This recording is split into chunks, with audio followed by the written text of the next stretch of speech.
I think that the internet is going to be one of the major forces for reducing the role of government. The one thing that's missing, but that will soon be developed, is a reliable e-cash, a method whereby on the internet you can transfer funds from A to B without A knowing B or B knowing A.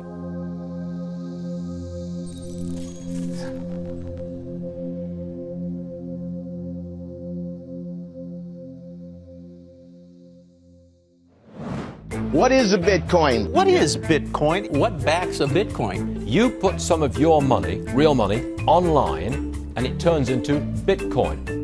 I don't even know why we call them coins, except that they call it coins in the name. I think Bitcoin has turned into a massive multiplayer online game where speculators are trying to out-speculate each other. Is it a means of exchange or an asset class? I see you taking my real dollars, and then you give me virtual money in return. Thanksgiving dinner, my grandmother asked me, what the heck is this Bitcoin stuff anyway, right? And I said to her, do you remember when Visa cards first came out? You were used to paying with cash or with a check, and then a Visa came out. It was this weird payment system that you didn't understand.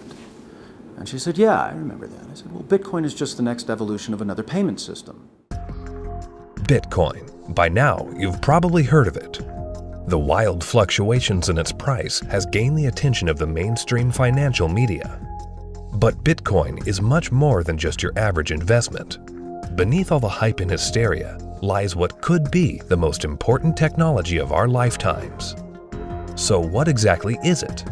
To fully appreciate the characteristics that make Bitcoin a potentially world-changing technology, we first need to understand what money is.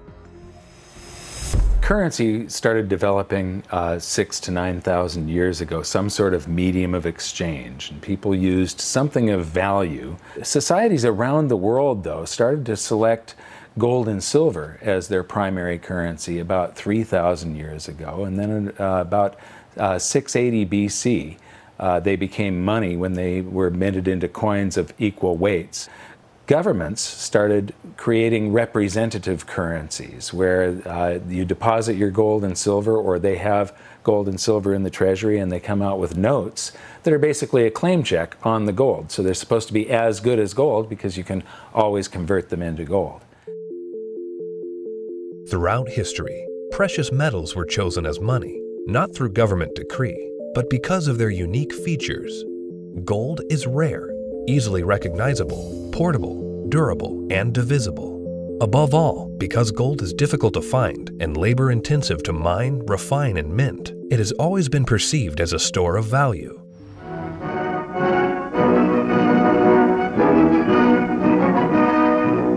At Bretton Woods, New Hampshire, delegates from 44 allied and associate countries arrived for the opening of the United Nations Monetary and Financial Conference. In modern history, as World War II was coming to an end, in 1944, the Allied nations met at the small town of Bretton Woods, New Hampshire. Here, they drafted a new financial system, which would stabilize the world's financial system once the war ended. With the United States poised to enter a golden age of prosperity, the U.S. dollar was chosen to be the world's reserve currency. The Bretton Woods system was created after the Second World War at the Bretton Woods Conference in New Hampshire. And rather than using gold as the means of exchange between countries, as was the case under the old gold standard, the dollar was going to be used. The dollar was chosen because back then it was as good as gold. Under this new system, the countries of the world would tie their currencies at a fixed rate to the U.S. dollar. And because most of the world's gold was held in U.S. vaults, the U.S. dollar would be backed by gold at a fixed price of $35 per ounce. This created a system where the currencies of the world were effectively backed by gold through the U.S. dollar. I have directed Secretary Connally to suspend temporarily the convertibility of the dollar into gold or other reserve assets.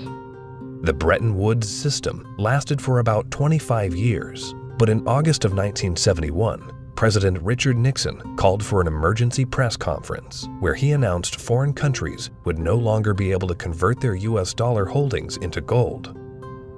This surprise move would come to be known as the Nixon shock.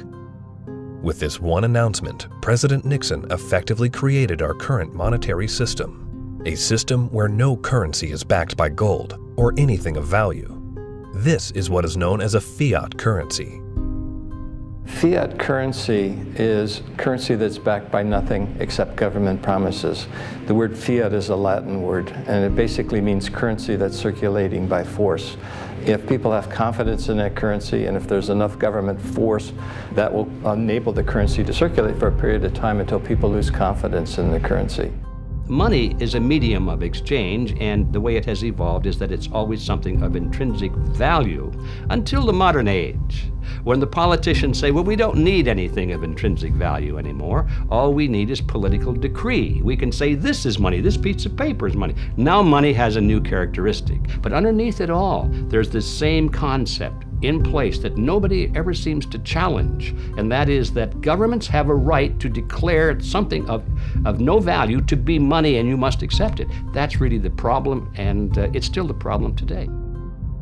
Without anything tangible backing the currencies we use today, governments around the world have been able to issue unlimited amounts of new currency without restraint. And with the advent of the digital age, currencies around the world are now digits in a global banking database. So what is Bitcoin? Well, simply put, it's a digital currency, much like the electronic currency we use today. But it's also the payment network which facilitates the transfer of this new digital currency from one person to another. Bitcoin's a new internet protocol that enables the transmission of value over a communications channel. You can think of it like being able to send a gold coin as easily as you send an email. You can send any amount of money to anyone in the world, anytime, can't be seized, can't be confiscated, can't be frozen. Very useful technology. So Bitcoin is a digital currency and it is a payment system. So it's a payment system in the same way that bank networks are, or PayPal. Those are all payment systems. But it's also a currency. So PayPal and banks use the dollar as their currency. The Bitcoin payment system uses Bitcoins as its currency. So they both have the same name. What is your opinion of disruptive digital currencies such as Bitcoin? If you're looking for the idea that a currency doesn't really have to be something physical, it can be something that's virtual, that's the system we already have. You know, and if you want it to be, I want a way to make payments electronically, that's, you know, credit cards. I mean, so exactly what it is that this thing is supposed to be doing that we don't already mostly do. Bitcoin is different from other fiat currencies in a couple ways, but not the way people think. So most people think it's different because it is a digital currency, but fiat currencies are also digital, right? So the dollar is a digital currency, the euro is a digital currency. They're all just ones and zeros in the banks of the world. So it's not that Bitcoin is digital that makes it unique. It's unique in that it cannot be created out of thin air. So dollars, euros, yen, these can all be created out of thin air by people who have permission to do so, which is generally a central bank. Bitcoin has no ability to create it out of thin air. So it is a scarce digital asset. Unlike the banking system we currently use, where bureaucrats meet behind closed doors and determine and regulate the supply of new currency, mathematics and cryptography are used to regulate the creation of new bitcoins. The Bitcoin network is decentralized, meaning that instead of transactions and account balances being stored on a central computer or database, Bitcoin's ledger of accounts, more commonly known as the blockchain, is distributed across tens of thousands of computers around the world. There's something called Napster. We all remember Napster. We could download music and movies from Napster, but after a while it got so big and popular, the government came in, shut it down because of copyright infringements. No more Napster, right? So then somebody created something called the BitTorrent network. What's this? This is a software people run on their computers that allows people to file share. So if you run the software, you can go to things like Pirate Bay or Views or BT Junkie, and you can download any music or any movies you want, and they can't stop it because it's not a centralized location. Well, Bitcoin is the currency that runs on the BitTorrent network.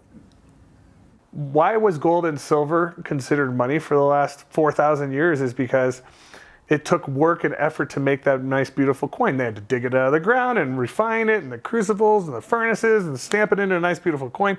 And that took work. So you didn't have to trust anybody that they were going to work for you. The work was already done. Well, Bitcoin, proof of work, is the same thing, right? You have to hash away and solve all these math problems. You have to have the chips and the electricity and yada, yada, yada to create a Bitcoin. It would cost today about $800 to make a Bitcoin. I believe that Bitcoin has multiple levels of intrinsic value. The properties like being unconfiscatable, properties like this censorship-resistant value transfer that no one can stop you from sending. More importantly, what gives it intrinsic value is the productive capacity and the brain power of some of the brightest developers in the world that have chosen to work on this open source protocol. And this productive capacity of some of the brightest minds that are building it is what truly gives it value. All Bitcoin transactions are cryptographically verified by thousands of computers on the Bitcoin network. These very powerful computers, known as miners, expend a massive amount of energy and processing power to verify the integrity of each and every transaction. So the miners basically validate transactions.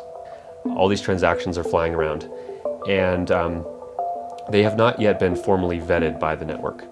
If the miner believes the transactions are valid, it will put them in the block, and the block then becomes part of the blockchain. And over time, that becomes the record of truth. And so what that means is that if you receive Bitcoin and a few blocks happen after you receive it, no one can ever take that money away from you because the blocks have been stuck into the blockchain, they can't be reversed, and you know that the money is truly yours. The decentralized nature of the Bitcoin network eliminates a single point of failure and makes it impossible to be hacked or to be shut down. Bitcoin transactions are transmitted peer-to-peer without the need for a third party, meaning that the user is in complete control of their money. It's impossible to be shut down. That's the beautiful thing about it. There is no Bitcoin place. You can't shoot Bitcoins. It has no center of gravity, it has no headquarters, you can't shut it down. The only way you could is to shut off the internet. Your average person has absolutely no idea how their email works, but it works, and that's all that really matters. And Bitcoin's very similar to that. But as far as what I would do to tell people or describe to people who don't know about Bitcoin what it is, I would say it's a form of money that you can just use on your phone or your computer in today's digital age where everyone's on the internet, that is much faster to send than most of the banks. And it has, for at least since its inception in 2009, risen in value. For new users, the inner workings of Bitcoin can be quite complex and daunting. But what's important is how this revolutionary technology changes how money is transferred globally. Right now, every single payment that you make to another person goes through an intermediary. Either PayPal or bank or Visa or MasterCard. And more importantly, the governmental jurisdiction decides if you're allowed to make that payment. That payment could be stopped halfway through, and then you have to try and get your money back. With Bitcoin, no one can stop it. The moment you decide to send another person digital value, you can just send it. And there is nobody in your way. There is no one that has to give you permission to pay another person money, and all they need is an internet connection. This has the potential to displace the need for banks as a trust institution. If you and I exchange currency or have commerce using Bitcoin and it goes on the ledger on the blockchain, we don't need a bank to confirm that that is a valid transaction. One of the differences between Bitcoin and the banking system is it doesn't require a third party to perform. When you make a deposit into a checking account or a savings account, you are actually loaning the bank your currency. They now have title to it, and they have a liability on their books to pay you back one day, but they get to do anything they want with it. And you have this intermediary, this third party, counterparty that has to perform for you to be able to get your currency back. Cryptocurrencies invert the power structure. It isn't a few people at the top controlling a whole bunch of people at the bottom. The power goes to the individual.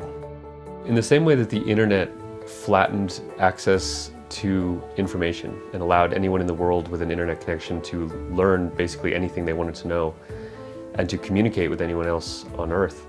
Bitcoin does that with money. So now anyone on the planet, no matter their age or the arbitrary geographic location in which they were born or the arbitrary rules of the people that govern over them, that person can now engage economically with anyone else in the world directly.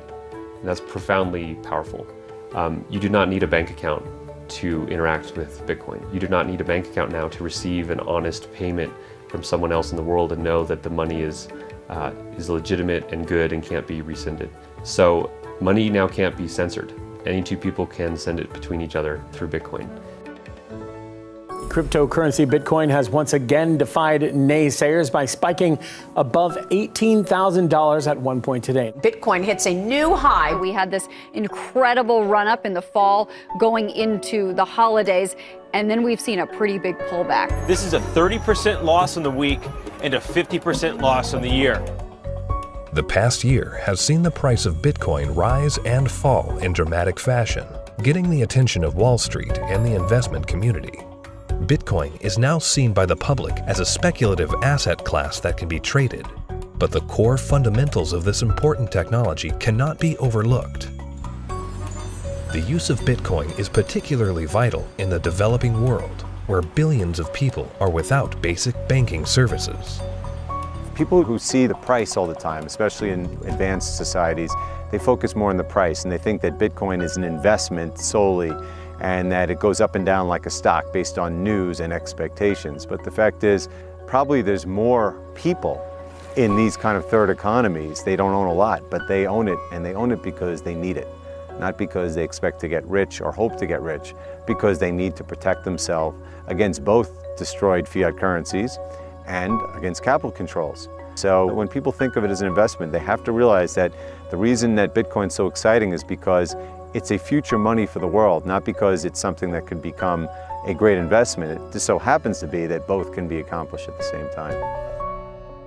One of the great powers of whether it's Bitcoin or any other cryptocurrencies, if we can figure out how to scale the technology, we can solve a lot of problems in the financial system. We can transact with each other globally at very low cost and very efficiently. And there's tremendous market power in that. Has nothing to do with anyone in the financial system. People want to be able to communicate and transact with each other simply and quickly, and the hunger to do that is enormous.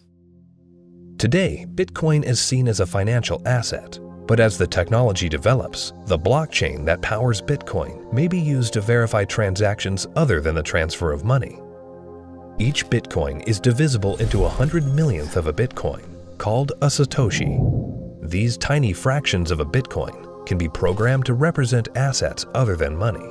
In this way, the Bitcoin blockchain can be used to verify transactions of all kinds of items without the need for a central authority. The Bitcoin blockchain is a tremendous technological innovation that enables distributed consensus. People are able to come to agreement on what the state of this ledger should be and what it is. And that enables people to have trust without trusting any other party or person or institution. So anywhere we need to have trust, where we need to be able to verify what is the true and correct state of something, that has an application to be put on the Bitcoin blockchain. For 6,000 years of recorded history, we've always had this problem when we want to engage in consensual exchange. That is, if we're strangers, can I trust you? And what's happening with Bitcoin and the blockchain, the technology that powers Bitcoin, is now possible for us to have trustworthy exchange without those third parties. The trust is built in through the cryptography. That guarantees the exchange of value. Well, that means that there's this technology that is as disruptive as the internet was to publishing. But this is disruptive to these 100 different institutions that really are the glue that pull society together. You know, everything from as mundane as notary publics to the land titling, to coining money, to voting. All kinds of these things are going to be recreated in the blockchain in a way that we will finally be able to fully trust. But what that means is what we've seen technology do to lots of private industries is now going to start doing to government function. The thing for me is understanding the implications of what this is. You can take 100 million bits of a Bitcoin. Each bit is called a Satoshi, right? And you can program that to be anything of value. It can represent titles to automobiles or real estate or diamonds or gold or votes in elections. Anything of value can now be digitized and tokenized, put up on the blockchain, and transacted, can be sent across the internet without having to go through a trusted third party. I think the blockchain and Bitcoin is going to change the world. I think it's going to change everything in terms of protecting people's identities, allowing people to own property. Bitcoin's for the 2 billion people that don't have bank accounts, the 5 billion people that can't prove they exist. They don't have title to real estate and stuff. That's what Bitcoin's going to change the most for those people, is because, you know, they're going to jump from the third world to the first world.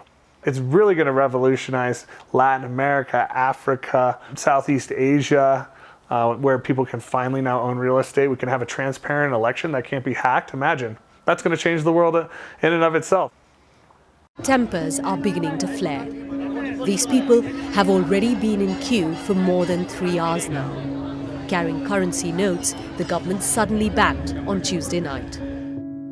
Because anyone can start using Bitcoin by simply installing an app on their phone, Bitcoin can be used by the developing world to protect their wealth from unstable currencies and government control.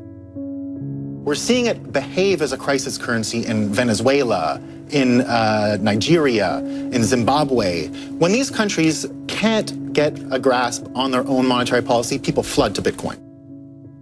The fate of the unbanked and underbanked population no longer lies in the hands of corrupt governments, centrally planned economies, and central banks. There's a new option, a plan B. Personally, I live in the United States, and a lot of people in the US get bank accounts very easily, have credit cards, debit cards, and all of that, and they don't find that there are too many frictions and pain points. But in a country like India, there are 233 million individuals who are unbanked, who don't have access to a traditional financial infrastructure, and so they're operating cash payment to cash payment. But Bitcoin has become a game changer. So individuals, in essence, can hold on to it, they can spend it, they can transfer it internationally. There are so many use cases. Currently, Bitcoin transactions can sometimes carry a significant fee, making it unsuitable for use for small transactions. But Bitcoin is programmable money, meaning that new layers and technologies can be integrated into it. In the near future, one such development, called the Lightning Network, will help reduce the cost of Bitcoin transactions. At the moment, Bitcoin is actually suffering from being too popular.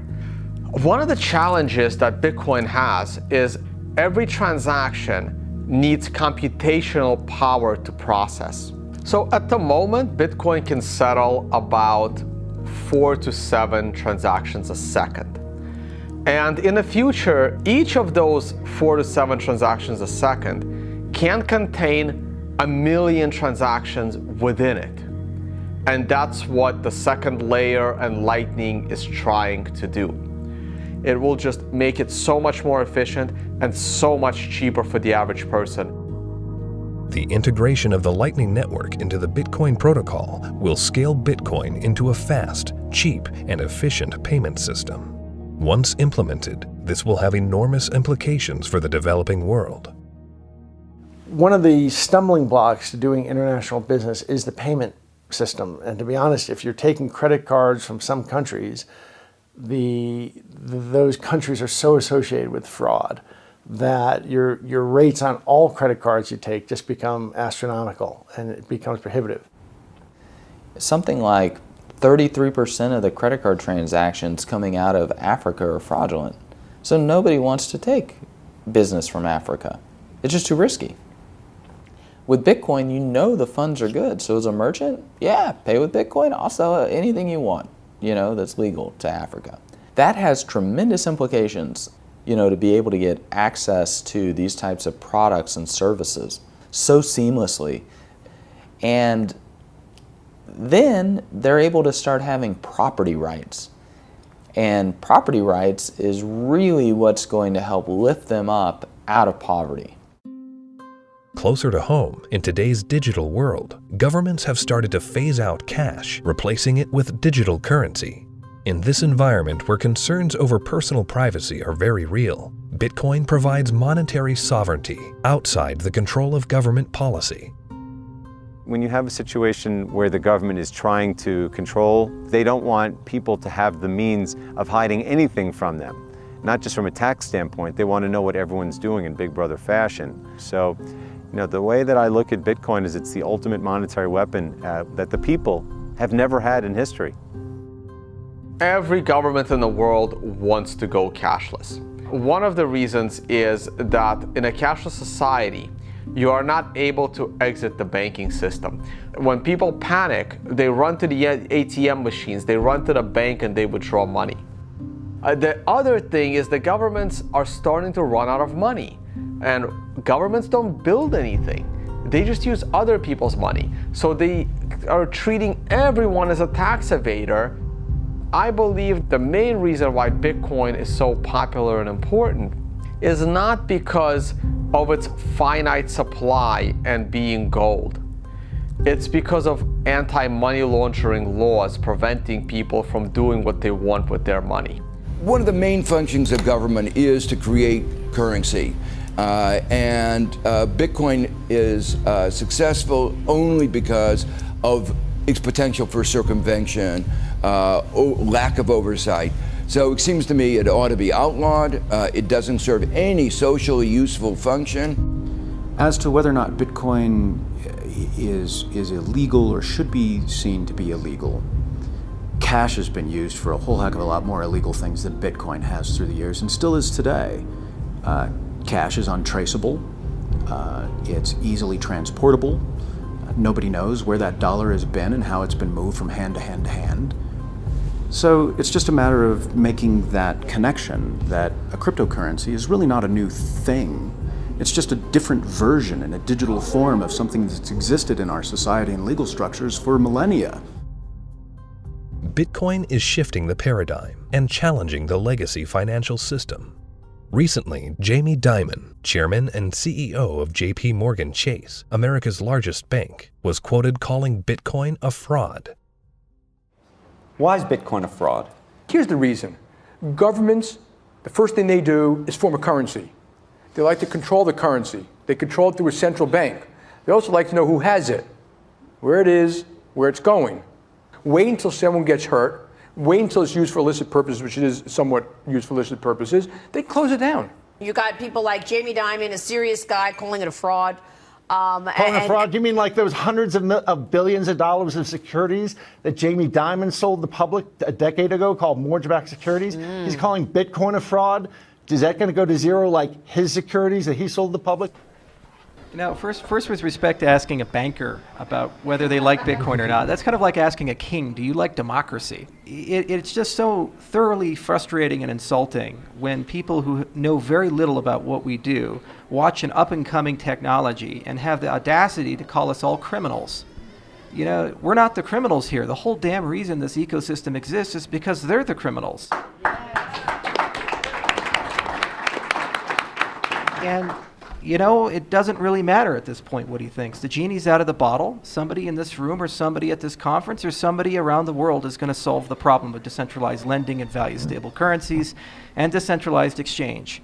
And within 5 to 10 years, banks will become less and less relevant, just like landline telephones are becoming less and less relevant. And we're going to wake up one day and we're going to be in charge of our own money. And Jamie Dimon, in retirement, can watch the world as it is, not the world as he would like it to be. The Bitcoin blockchain is built on decentralized consensus outside the control of a central party. However, with the hype in the rise of cryptocurrencies such as Bitcoin, both central banks and commercial banks have started to develop their own digital currencies under the guise of what they call blockchain technology. My big fear is that what is going to happen is blockchain technology will be adopted by governments, and fiat national currencies will be run on blockchain technologies, and the whole monetary system globally will eventually become cashless.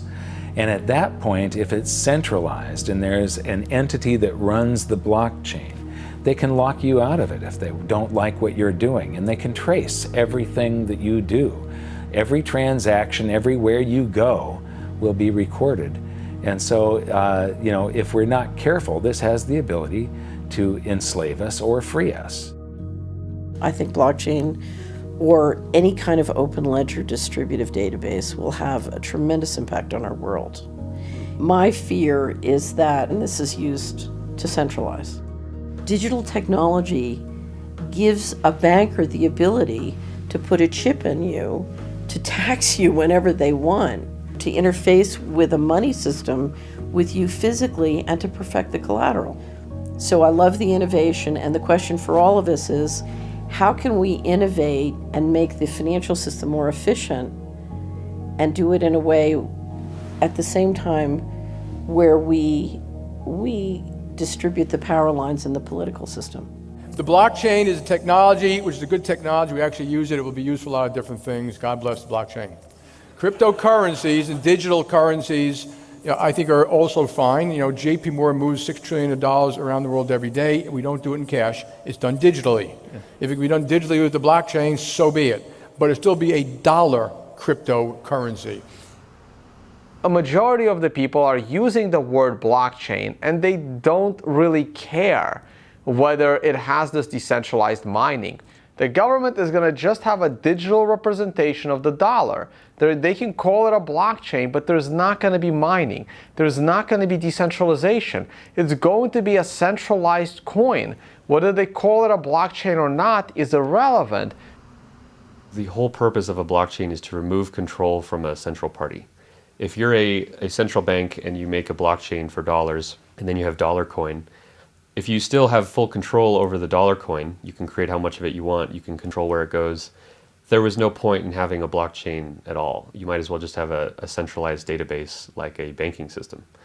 To really use blockchains in any meaningful way, it means that there is no person in charge. And so a central bank, by definition, is the one who is supposed to be in charge of money. And thus they would never create a blockchain or a cryptocurrency that they couldn't control. So that's why they will likely be made redundant, because the market can choose what kind of money it uses. And it now has a choice between a digital currency that can be controlled by central parties and inflated without limit, or a digital currency that cannot be controlled by any central party and that has a fixed amount and can't be debased. Over time, that's going to be a very obvious choice. Bitcoin and the blockchain behind it are incredibly powerful technologies. As the future unfolds, these technologies could be used to restructure the financial system into one of fairness and equality for all, a system outside the control of the banking elite. We have millions of people now taking an interest in what is money, the question of what is money, what should it be? And they're learning, especially a lot of young people. Precious metals were once money. Then came the era of paper money. Could we now be entering a golden age of decentralized digital money? Only time will tell. Bitcoin is first and foremost about changing how the financial system of the planet operates. However, Bitcoin is also a financial asset itself, and it goes through these bubbles, and people have made many millions of dollars when they buy it low, and then it goes up in value. But that's not really what matters at all. What matters is that it's actually going to change the entire ecosystem of the planet, how all humans interact with each other, and that's a very exciting thing to be part of.